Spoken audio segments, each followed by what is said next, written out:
বিসমিল্লাহির রহমানির রহিম। আজকে গণ অধিকার পরিষদ ঢাকা মহানগর উত্তরের বাড্ডা থানা কর্তৃক আয়োজিত আজকের ইফতার দোয়া মাহফিলে উপস্থিত নেতৃবৃন্দ, সবাইকে সালাম এবং শুভেচ্ছা জানাচ্ছি। যেহেতু ইফতারের একেবারেই সন্নিকটে, এখন আসলে ওইভাবে বক্তৃতা দেওয়ার খুব বেশি সুযোগ নেই।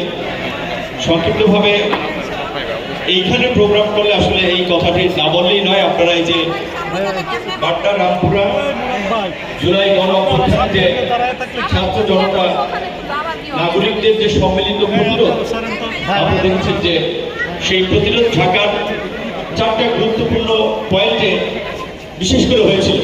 যাত্রাবাড়ি, মিরপুর, উত্তরা, এই চারটি গুরুত্বপূর্ণ জায়গার এই গণপ্রতিরোধই ছিল এই জুলাই গণ অভ্যুত্থান সফল হওয়ার একটি অন্যতম প্রক্রিয়া।